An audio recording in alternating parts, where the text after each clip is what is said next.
masih sedikit perempuan yang inisiatif. Kebanyakan dicari oleh partai. Betul. Kemudian didaftarkan.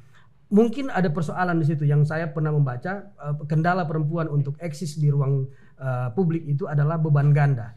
Pulang dari kerja, pulang dari pasar, pulang dari kantor atau dari mana, dia masih harus mengerjakan pekerjaan-pekerjaan domestik. Begitu? Ya itu sebetulnya dikotomi perspektif kebanyakan orang bahwa perempuan itu ranahnya itu di domestik, di dalam rumah. Ya kan, ranahnya di domestik aja. Ya yang tadi bilang bahwa dapur, perempuan sumur, ya kasur. Itu sebetulnya mindset yang patriarkis sekali, yang harusnya itu sudah tidak harus dikikis habis-habis ya, karena perempuan itu dia harus ranah publik dan ranah domestik.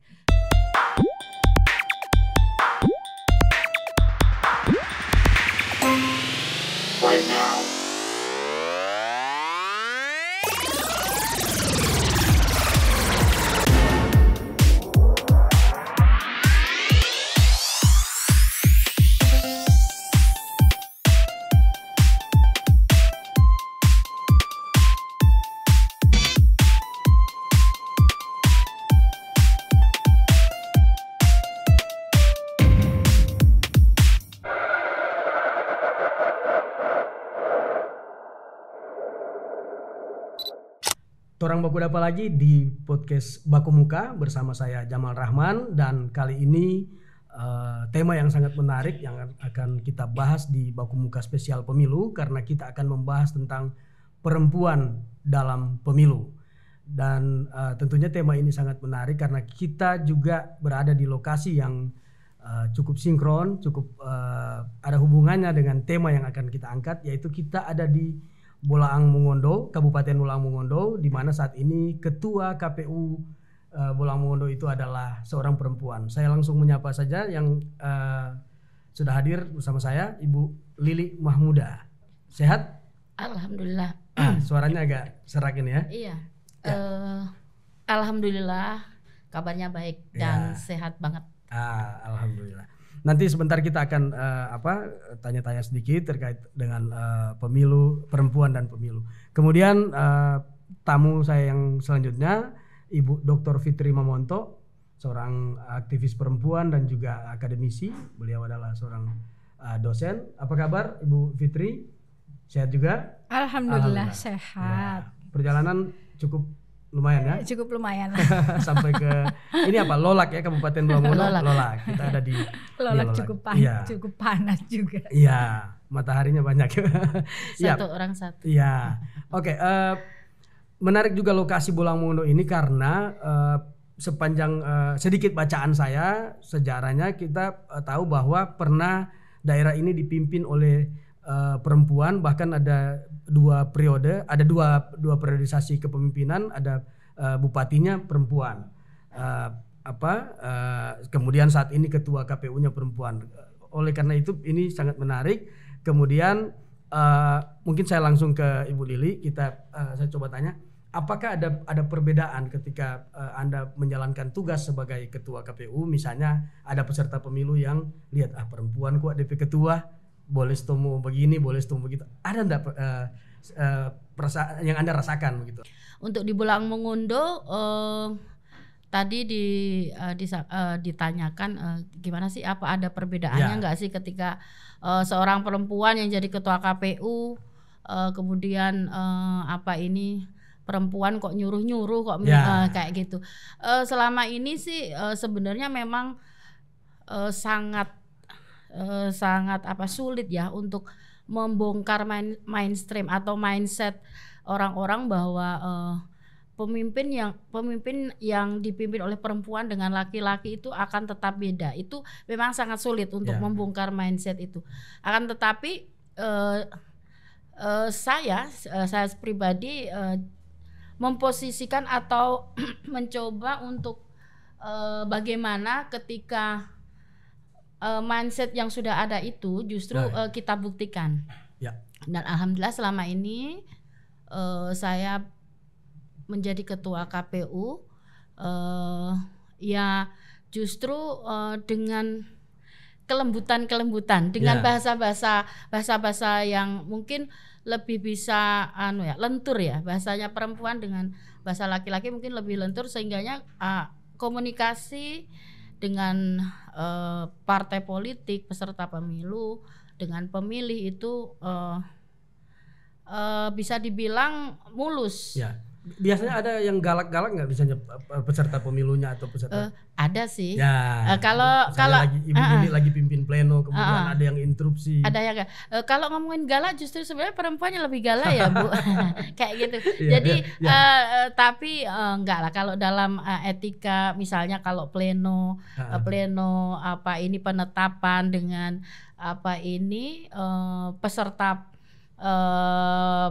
peserta pemilu, dalam hal ini partai politik, ya kita bisa mengendalikan mereka dengan yang sisi kelembutan perempuan. Baik, saya ke Ibu Dr. Fitri.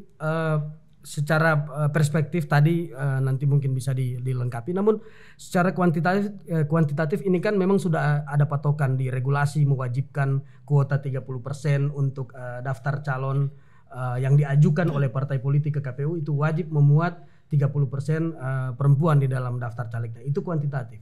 Nah, dari mana itu muncul? Memang bisa dipastikan bahwa kontestasi politik 2024 terkait persoalan keterwakilan perempuan 30% sampai saat ini masih hangat diperbincangkan. Ya, bahkan itu terus menerus didengungkan, diperjuangkan. Itu berarti bahwa itu poin itu yang sangat penting. Yang pertama, bahwa kebijakan terkait dengan affirmative action, keterwakilan perempuan di bidang, terutama di bidang politik dan pemerintahan, kita harus akui itu karena kita ingin mengejar ketertinggalan. Sehingga ada kebijakan yang disebut tadi affirmative action, dalam implementasinya adalah kuota. Kuota keterwakilan perempuan 30%. Bahwa itu menjadi sesuatu hal yang wajib, ya kan?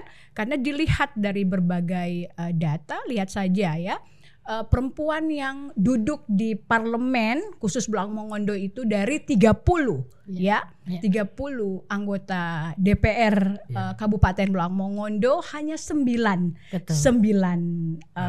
perempuan. Itu berarti tidak mencapai 30, belum mencapai 30%. Padahal affirmative action itu kuota 30% itu sesuatu yang luar biasa. Perempuan memperjuangkan sampai pada titik 30%. Jadi tidak serta-merta aturan itu dimunculkan. Ada perjuangan panjang. Ada perjuangan panjang, ada perjuangan panjang, dan itu maksudnya adalah yang tadi untuk mengejar ketertinggalan perempuan di bidang politik dan pemerintahan, ya kan? Karena penting sekali perempuan, representasi perempuan di parlemen dan di jabatan-jabatan politik formal, karena perempuan itu akan mempengaruhi keputusan kebijakan politik yang ada di parlemen maupun di di pemerintahan. Nah, itu pasti berbeda ya. Ada perempuan di sana, ada perempuan di posisi kepemimpinan itu, dengan tidak ada perempuan di situ, Ibu Dokter bisa memastikan pasti akan berbeda kebijakan yang sangat berbeda. Yang akan lahir. Ada sangat berbeda karena perempuan itu berangkat dari pengalamannya sendiri, berangkat dari pengalaman perempuan itu sendiri. Tidak cukup kalau hanya perspektif misalnya laki-laki yang berperspektif perspektif gender ya istilahnya, yang laki-laki yang memiliki pemikiran yang memahami terkait dengan tadi soal kenapa harus ada affirmative action, karena selama ini perempuan tertinggal di ruang-ruang publik, selama ini perempuan terkooptasi, termarginalisasi dengan urusan-urusan domestik. Misalnya ada laki-laki yang saya sendiri mungkin dari bacaan-bacaan saya terkait dengan gerakan perempuan, buku-buku feminisme saya baca, rasa-rasanya saya punya perspektif terkait dengan kepedulian terhadap kesetaraan perempuan dan laki-laki. Tidak cukupkah kalau hanya harus secara fisik perempuan harus hadir? Tidak. Karena apa? Sedikit laki-laki yang punya bangunan perspektif soal perempuan. Tidak semua. Tidak semua seperti host ini. Tidak semua. Apalagi kita lihat yang duduk di parlemen. Ya, itu sangat patriarki sekali. Ya. Nah, budaya patriarki itu yang harus kita kikis, ya kan, sehingga memandang bahwa perempuan itu adalah second class, kelas domestik, dia urusan dalam rumah, kelas second class, sehingga ketika mengambil keputusan ya perempuan menjadi nomor 2, tidak diutamakan. Baik. Menarik sekali, nanti kita balik lagi karena saya ingin menggali lebih jauh, namun kita ke teknis. Saat ini tahapan sudah di DCT sudah mau itu ya? Iya, ditetapkan ya? Ya, sudah selesai pencermatan, nanti tinggal menunggu untuk ditetapkan dan diumumkan pada bulan November, maaf. Pasti terpenuhi kuota 30% karena wajib ya di daftar caleg itu. Iya, kalau data di Bulang Mongondo dengan berjumlah total 243 bakal calon dari berapa partai yang dari 12 partai. Tidak semua 18 partai ikut kontestasi di Bolmong ya. Itu perempuan hanya 99 Ibu yang 99 orang dari 243 caleg ya. Tetapi secara total sih 40%. Sudah terlampaui 30%. Iya, 40% mendaftar. Nah, itu kalau kalau kita refleksi sedikit, ada enggak partai yang datang mengeluh, Ibu Ketua kita susah cari caleg perempuan? Hampir semuanya. Nah, coba diceritakan. Membicarakan ketertarikan atau minat perempuan terhadap yang mau terjun di politik ya, dalam hal ini menjadi legislator, itu memang sejauh ini pandangan saya itu masih sangat minim yang itu benar-benar dari keinginan pribadi. Iya. Hanya untuk memenuhi kuota 30% berarti kebanyakan dalam tanda kutip dibujuk dan dirayu. Iya, saya konfirmasi nanti ke begitu. Dibujuk dan dirayu. Artinya karena sebenarnya memang perempuan yang terjun ke politik, artinya ke partai politik secara kita suka nih, kita memang sense saya di politik itu pure ke situ enggak. Nah, apa yang diceritakan oleh pimpinan-pimpinan peserta pemilu, pimpinan parpol seperti itu kayak yang kita hanya yang penting terpenuhi 30%, kita taruh DP nama. Apakah tidak juga seperti ada juga yang memang ada proses pengkaderan kah? Iya, memang ada juga yang sense-nya memang memang benar-benar sudah mulai paham ya berpolitik, bahwa kayak tadi sampaikan Ibu Dokter bahwa suara perempuan itu juga penting juga. Ada beberapa hal yang urusan kebijakan-kebijakan yang memang harus melibatkan perempuan. Ada beberapa segmen yang harus memang itu urusannya maksimal kalau dengan perempuan itu ada sih yang paham seperti itu, tapi minim sekali. Saya ke Ibu Dr. Fitri. Masih sedikit perempuan yang inisiatif, kebanyakan dicari oleh partai. Betul. Kemudian didaftarkan. Mungkin ada persoalan di situ yang saya pernah membaca, kendala perempuan untuk eksis di ruang publik itu adalah beban ganda. Pulang dari kerja, pulang dari pasar, pulang dari kantor atau dari mana, dia masih harus mengerjakan pekerjaan domestik. Begitu? Ya, itu sebetulnya dikotomi perspektif kebanyakan orang bahwa perempuan itu ranahnya itu di domestik, di dalam rumah, ya kan, ranahnya di domestik aja. Ya, yang tadi bilang bahwa dapur, perempuan sumur, kasur. Itu sebetulnya mindset yang patriarki sekali, yang harusnya itu sudah tidak harus dikikis habis-habis ya, karena perempuan itu dia harus ranah publik dan ranah domestik. Kenapa kesadaran itu sebetulnya ini menjadi pekerjaan rumah kita itu bersama ya. Ikhtiar apalagi yang bisa dilakukan? Yang pertama ini karena terkait dengan kontestasi politik, keterlibatan perempuan, ya pendidikan politik bagi perempuan. Dan kesadaran itu harus dibangun di masyarakat.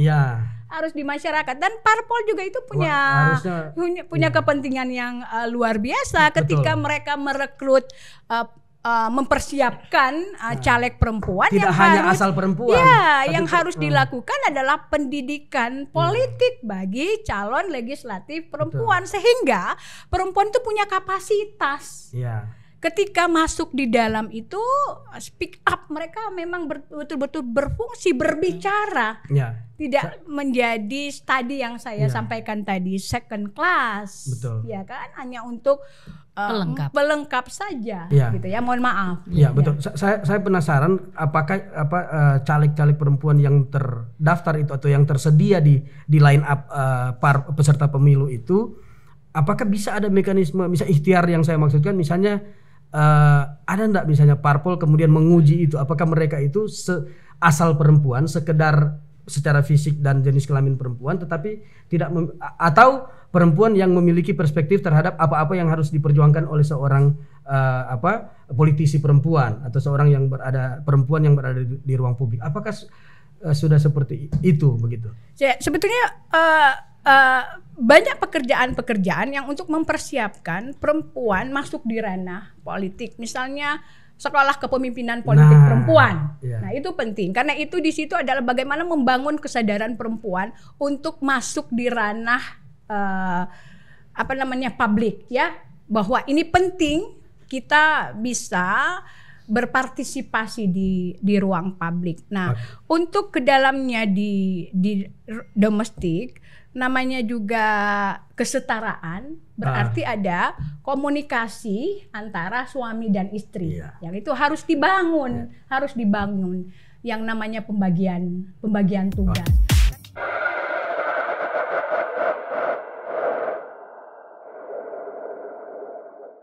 Ya, baik, saya kembali ke Ibu Lili selaku penyelenggara pemilu. Tentunya target kuantitatif yang ada di regulasi untuk memenuhi kuota 30% itu tidak hanya bagi peserta pemilu, tetapi juga bagi penyelenggara pemilu. Baik dalam seleksi, Anda tentu saya tahu persis, misalnya dalam seleksi badan ad hoc, PPK, PPS, itu juga memperhatikan, meskipun tidak wajib ya itu.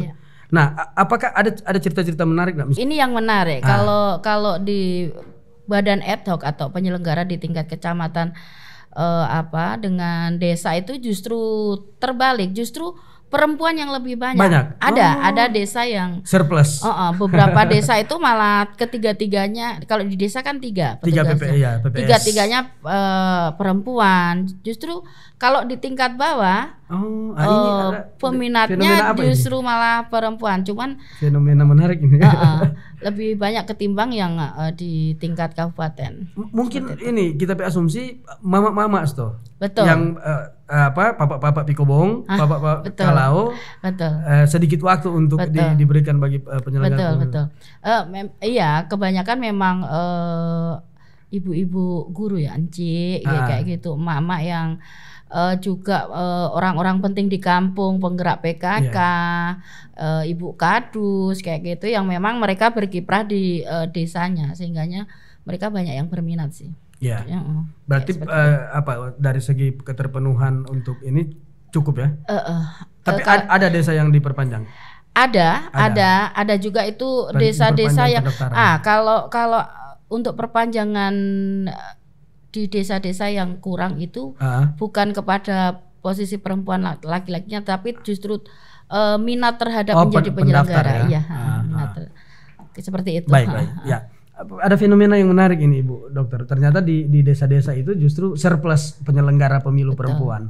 Ya, memang ini bukan fenomena menarik, tetapi ini satu angka yang fantastis ya, karena ternyata badan ad hoc penyelenggara justru paling banyak secara kuantitas itu di grassroots, bukan coba kuantitas ya, tetapi juga kapasitas, karena direkrut itu paling banyak adalah di lembaga-lembaga desa ya, BPD, ya, kemudian di PKK. Nah, karena mereka itu ada kemampuan administrasi, sudah punya kemampuan administrasi itu mereka dapatkan pada pelatihan peningkatan kapasitas. Betul. Nah, berarti sudah jalan ini ya? Iya, peningkatan kapasitas itu baik dilakukan oleh Kementerian Dalam Negeri maupun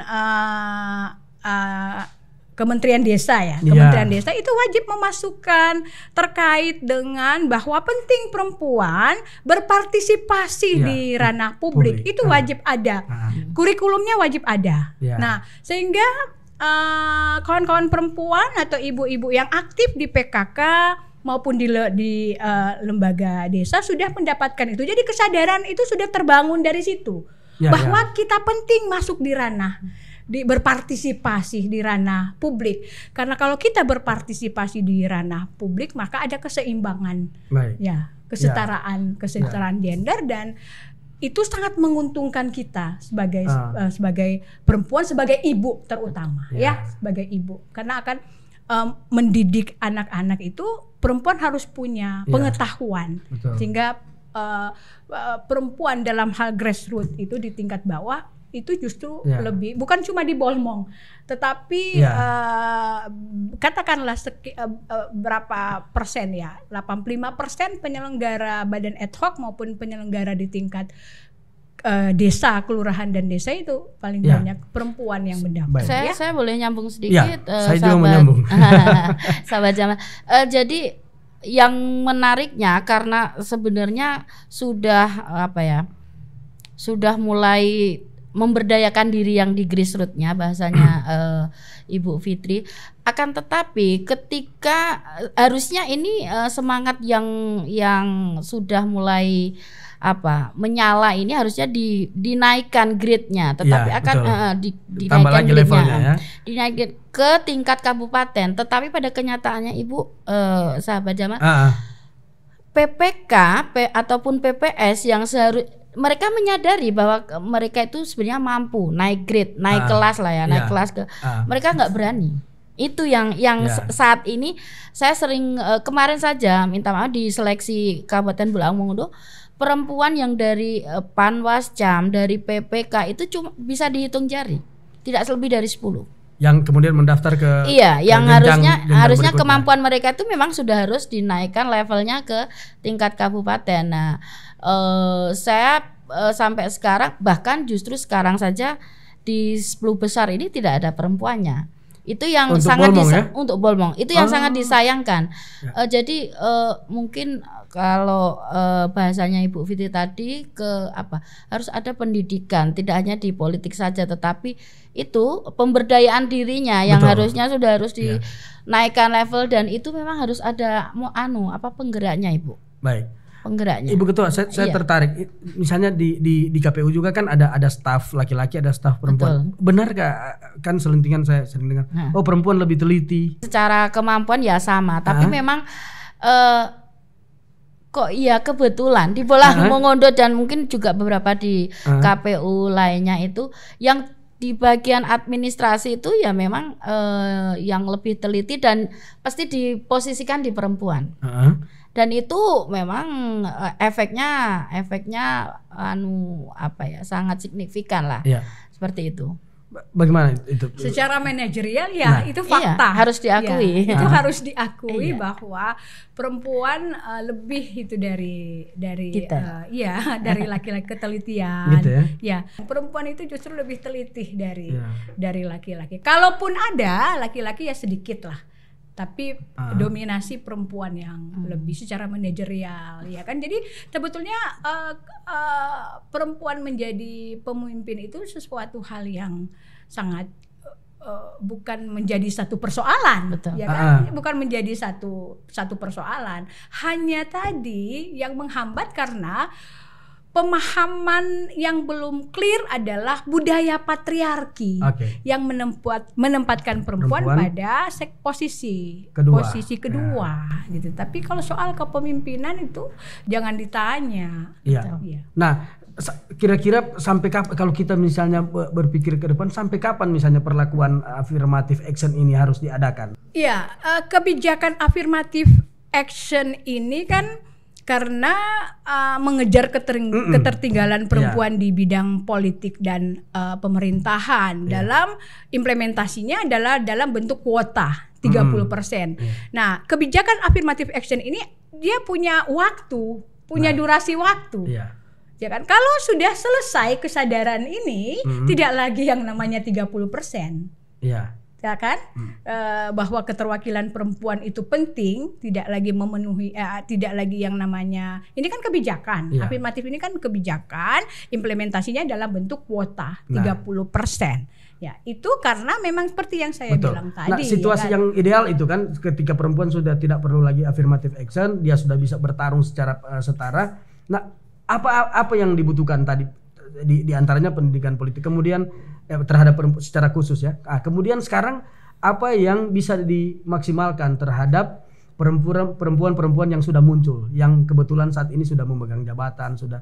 Karena pemberdayaan kalau hanya misalnya terus ke grassroots sedikit banyak secara kuantitas tadi sudah terbukti bahwa banyak perempuan yang terlibat di penyelenggara, aparat desa dan lain-lain. Nah, yang saya ingin pertanyakan ini sekarang yang figur-figur yang perempuan yang sudah memegang jabatan yang sudah ini, apa yang bisa kita rekomendasikan lah seperti itu? Pendidikan peningkatan kapasitas melalui pelatihan kan sudah banyak sekarang. Itu yang pertama adalah speak up. Perempuan harus berbicara, harus berani bahwa ini adalah sesuatu yang penting. Ini bukan hanya untuk kepentingan sendiri individu, tetapi ini adalah untuk kepentingan orang banyak. Kalaupun dia terlibat di ruang publik pemerintahan, di legislatif, di struktur pemerintahan, baik itu di desa maupun di di provinsi, kabupaten.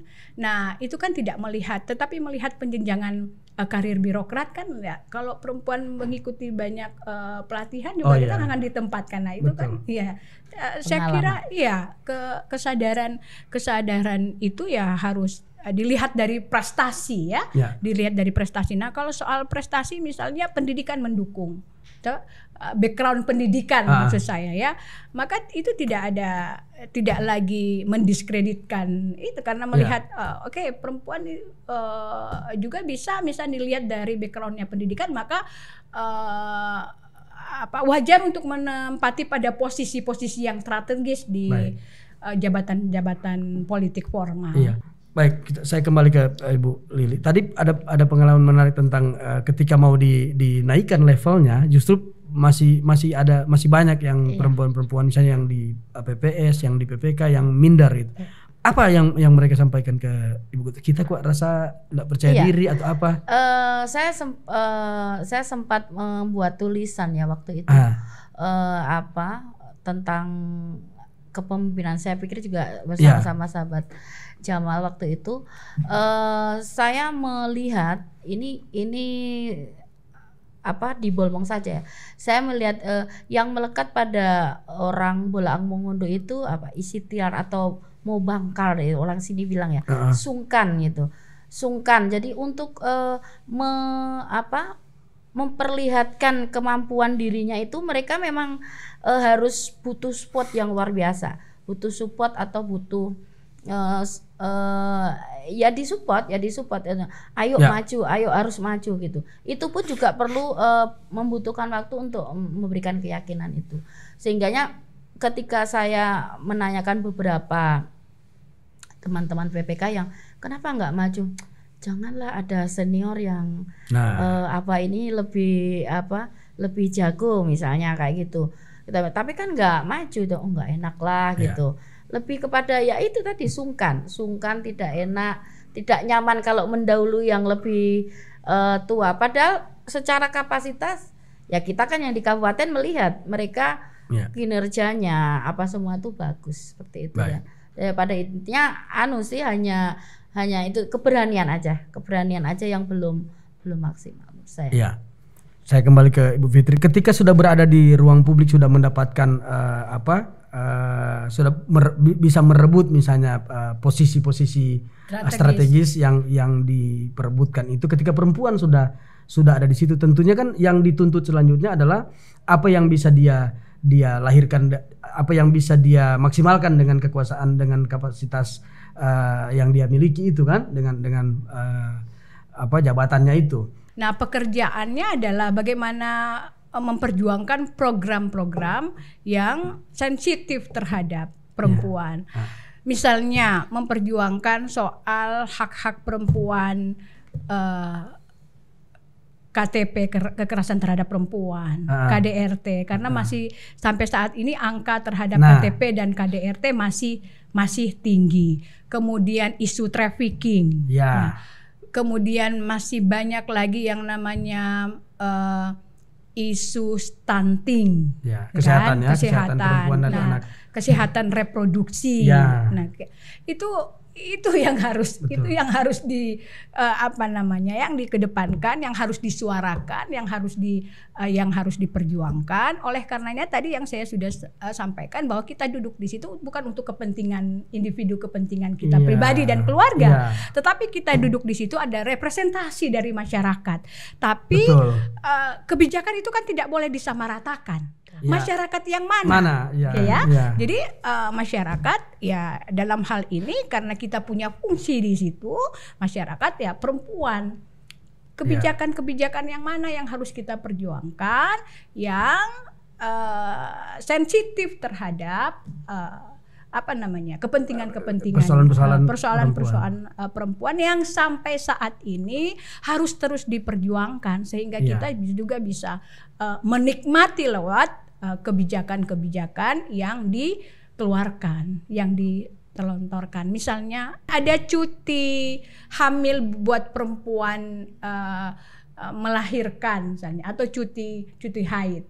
Nah, kan ada sesuatu kalau perempuan haid kan ada sesuatu juga yang perlu kita tolerir, yang tidak bisa dirasakan oleh laki-laki.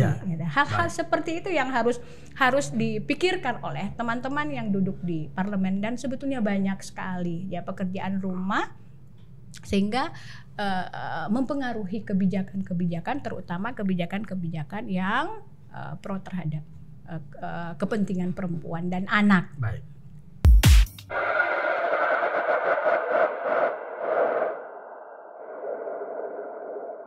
Ya, saya ke Ibu Lili. Nah, ini unsur-unsur yang ada di dalam kepemiluan itu kan penyelenggara pemilu, peserta pemilu, dan masyarakat umum pemilih. Nah, kita mungkin belum banyak mengorek tadi tentang partisipasi masyarakat yang kita akan kaitkan nanti dengan soal keterlibatan perempuan. Mungkin ada hal yang di Bolmong yang bisa Ketua ceritakan. Baik, membahas atau membicarakan tentang partisipasi masyarakat khususnya di Bolaang Mongondo. Data yang kami himpun di KPU Kabupaten Bolaang Mongondo itu karena kita masuk 2013 berarti saya punya memiliki data 2015 itu untuk partisipasi masyarakat terhadap kedatangan ke TPS. Kehadirannya yaitu justru perempuan yang lebih tinggi. Banyak mama-mama yang ke TPS. Banyak mama-mama. Sehingganya ini hal yang menarik sebenarnya. Saya sampaikan di 2015 itu 66%. Di 2017 72%. Partisipasi pemilih perempuan. Kemudian di 80-an. Di 2020 itu 76. Enggak, turun 76 karena juga tapi masih lebih banyak persentasinya dari pemilih laki-laki. Terakhir di 2020 ya. 2020 itu 80-an. 86%-an lah perempuan. Sehingganya memang ini hal menarik ketika untuk dibahas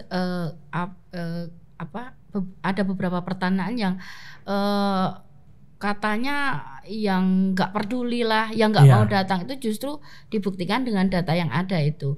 Selain itu untuk beberapa kegiatan sosialisasi di KPU Kabupaten Bolaang Mongondo dan itu juga secara nasional itu kita ada segmen khusus untuk perempuan. Oh, ada ya untuk meningkatkan partisipasi untuk perempuan. Peningkatan partisipasi itu salah satunya itu segmen perempuan. Kenapa gitu?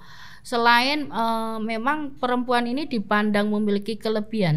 Saya membahasakannya kelebihan kelebihan mulai dari cuap-cuap, dari kalau orang sini bilang Carlota ya. Nah, kelebihan-kelebihan yang sementara ini dipandang hanya mampu berkarlota itu kita himpun atau kita kita kelompokkan di segmen perempuan, sehingganya di kemampuan atau kelebihan dalam hal berbicara itu yang semula mungkin agak negatif, maka kita arahkan, kita poles lah ya. Kita poles kemampuannya untuk berbicara itu untuk bisa memberikan informasi-informasi ke teman-temannya. Minimal kalau emak-emak kan ada squad lah, ada perkumpulan arisan. Grup-grup ya. Nah, seperti itu sehingganya maka dipandang perlu untuk kita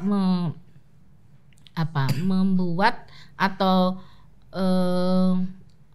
menjadikan salah satu perempuan untuk dijadikan segmen tersendiri dalam hal untuk meningkatkan partisipasi. Ya, Ketua, sederhananya begini kan, kalau misalnya di dalam rumah itu kalau mau ke TPS, kalau mama yang perintah, misalnya nyanak mau pilih mau ke TPS atau nyanak ke mama. Kalau nyanak ke TPS nih mulai smokol misalnya. Smokol dulu baru ke TPS. Betul. Jadi ada power gitu. Betul. Kekuatan perempuan, the power of emak-emak. Iya, kekuatan perempuan itu memang lain, beda dan lebih bertuah mungkin ya kalau seperti itu. Didengar ya, kalau mama yang suruh ke TPS pasti pergi deh, anak dan ibu bapak. Betul. Ya, soalnya menurut saya dari segi kuantitatif menarik ya terkait dengan partisipasi pemilih perempuan yang hadir di TPS itu ternyata lebih tinggi dari persentase pemilih laki-laki. Sementara saya tidak tahu kalau di Bolmong, kalau DPT-nya di Boltim 60.944 DPT yang masih saya yang ketuk, kebetulan waktu itu masih saya yang tanda tangan DPT-nya, daftar pemilih tetap itu jumlah pemilih laki-laki yang lebih banyak. Tapi ternyata fenomena menarik kalau kita refleksi lagi, jumlah pemilih yang hadir di TPS itu perempuan yang persentasinya lebih banyak. Betul.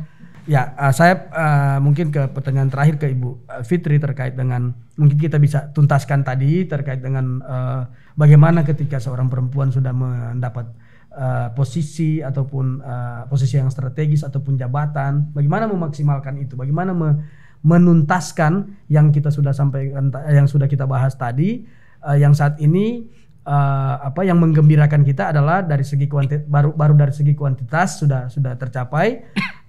Buktinya regulasi yang sudah ditetapkan kita bahkan bisa dilampaui ya, jumlah 30% kuota caleg perempuan bahkan di Bolmong lewat, ada di angka 40%. Mungkin Boltim juga seperti itu di hasil akhir di DPT di DCT.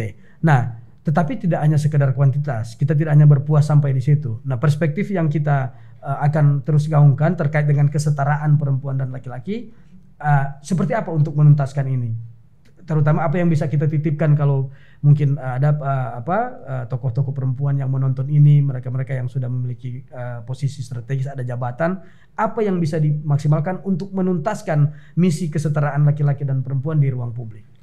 Peningkatan kapasitas, ya, terutama bagi perempuan, terutama caleg calon anggota legislatif yang akan dipersiapkan, parpol yang akan mempersiapkan calegnya untuk bisa jadi ya, harus jadi ya. Memang caleg banyak, tetapi keterwakilan perempuan yang jadi duduk menjadi anggota legislatif itu justru sedikit. Itu kan fungsinya yang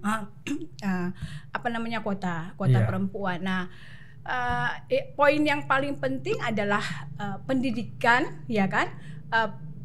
Peningkatan kapasitas itu, peningkatan kapasitas bahwa duduk di parlemen, ada pekerjaan-pekerjaan yang amanah yang diberikan oleh konstituen, oleh rakyat yang harus dilaksanakan, yang harus direalisasikan, terutama program-program ketika mereka melakukan kampanye di dapil masing-masing, ya kan, melakukan kampanye. Nah, terutama program-program khusus bagi perempuan yang terus diperjuangkan soal tadi ya. Ada, walaupun sebetulnya ada kebijakan-kebijakan pemerintah yang sudah dilakukan, bahkan sudah dilaksanakan di setiap kantor-kantor pemerintahan. Ada tempat ibu menyusui, ada tempat khusus untuk ramah terhadap anak. Sudah ada regulasi yang mewajibkan. Sudah ada regulasi karena reformasi birokrasi kan mewajibkan soal itu. Nah, tinggal mana yang belum, nah itu yang harus direalisasikan. Karena untuk kepentingan ibu dan anak, untuk kepentingan perempuan. Jadi satu-satunya adalah peningkatan kapasitas yang melalui pendidikan baik itu pendidikan formal maupun pendidikan non formal. Betul. Ya. Saya rasa itu yang. Ya, oke. Kita akan tuntaskan ini mungkin di akhir-akhir dialog ini, pembicaraan kita di podcast Baku Muka ini mungkin saya lebih ke duluan Ibu Lili dulu untuk menutup closing statementnya. Namun sedikit yang ingin saya gali terkait dengan apakah ada kebanggaan Anda sebagai perempuan selama 10 tahun jadi komisioner, 5 tahun sebagai komisioner, kemudian 5 tahun sebagai ketua KPU. Mungkin ini bisa menjadi semacam virus positif ya kepada perempuan-perempuan yang ada di sana. Bagaimana Anda merasakan memegang kepemimpinan terutama 5 tahun terakhir sebagai ketua? Apa yang bisa Anda bagikan? Baik, terima kasih. Kalau ngomongin kebanggaan tentu saja ini sesuatu yang saya merasa saya memposisikan diri saya itu sebagai motivator kepada perempuan-perempuan di Bolak Mongondo. Ibu Lili ketua KPU perempuan pertama di Bolmong. Betul. Ya. Meskipun saya yakin nanti di berikutnya pasti juga akan ada yang bisa mengikuti atau berkeinginan seperti saya. Tentunya kalau ditanya apakah ini hal yang membanggakan, ya tentu saja sangat membanggakan gitu. Untuk selanjutnya mungkin closing statementnya. Di dunia ini sebenarnya tidak ada yang tidak luput dari perempuan. Kalau versi saya. Tidak ada yang luput dari perempuan, mulai dari bagaimana mendidik anak di dalam rumah, mungkin bagaimana berkiprah di lingkungan dan di posisi manapun tidak ada yang tidak bisa melibatkan perempuan. Nah, olehnya saya teringat sebuah puisi, perempuan itu memang bukan nabi, tapi dari perempuanlah nabi itu lahir, seperti itu katanya. Artinya ini bisa buat motivasi kepada seluruh perempuan khususnya di Bolak Mongondo bahwa mengaktualisasikan diri itu harus gitu. Kalau dari tadi ngomongin kesetaraan gender lah, jangan sampai ada bias gender, maka kuncinya adalah memang harus memberdayakan diri. Sudah sadar tapi terkadang nggak mau ngapa-ngapain gitu. Itu juga tidak imbang menurut saya. Jadi maka yang paling pas adalah memang mengaktualisasikan diri dan selanjutnya mungkin mengaktualisasikan diri itu ya banyak caranya. Kalau saya karena saya sebagai penyelenggara, maka saya mengajak kepada perempuan-perempuan di Bolak Mongondo perempuan bisa menjadi bagian dari penyelenggara pemilu, menjadi apa saja yang sesuai dengan sense masing-masing. Mungkin seperti itu sih. Saya pernah membaca quotes, seorang ibu itu harus bahagia karena di dalam rumah itu akan bahagia sepanjang hari 24 jam kalau ibunya bahagia. Ibu yang ada di dalam rumah. Kalau ibu tidak bahagia, meskipun yang lain bahagia, akan tidak bahagia seisi rumah. Nah, itu sangat berkesan. Nanti sebentar saya akan tutup dengan puisi karena sudah dipancing tadi oleh sebetulnya spesifikasi saya itu. Ketua. Terakhir mungkin Ibu Fitri, apa yang ingin disampaikan dari pembicaraan. Meskipun ini mungkin bukan untuk menyimpulkan ya, tetapi justru banyak hal yang sudah kita bicarakan terkait dengan ternyata cukup luas ya, cukup banyak PR tadi istilah berapa kali Ibu dokter menyampaikan banyak kali pekerjaan rumah kalau kita ingin mencapai kesetaraan antara perempuan dan laki-laki. Nah, apa yang bisa kita menjadi point of interest gitu ya di akhir statement Anda? Silakan. Okay. Bagi saya bahwa perempuan itu harus berpartisipasi di pembangunan ya, karena perempuan itu justru lebih peka, lebih teliti ya kan, di banyak fakta. Perempuan justru lebih peduli terhadap hal-hal yang ya tentunya terkait dengan kesejahteraan. Karena ini di ruang publik ya, kesejahteraan masyarakat ya kan. Karena itu tadi terbawa nuansa-nuansa itu terbawa karena di tadi keluarga, di lingkungan keluarga, bahwa peran ibu itu sesuatu hal yang sangat penting. Karena jika ibu bergembira maka seisi rumah itu pasti akan bergembira. Jadi secara psikis itu akan berpengaruhi. Jadi akan berpengaruh. Jadi pendidikan yang terutama bagi seorang anak itu kan didapat dari ibu. Pendidikan pertama sekali kan itu adalah dari ibu. Jadi bagaimana kita menjaga keseimbangan ini, maka perempuan itu ya harus ditingkatkan kapasitasnya supaya bisa berguna untuk keluarga dan bisa berguna untuk masyarakat luas. Baik, ya, dan seperti janji saya di akhir perbincangan kita di Baku Muka ini, saya akan, karena tadi sudah dipancing puisi oleh Ibu Ketua Lili, karena kita memang sering kita di grup jaga baku-baku balas puisi. Saya punya beberapa bait puisi untuk menutup jumpa kita saat ini.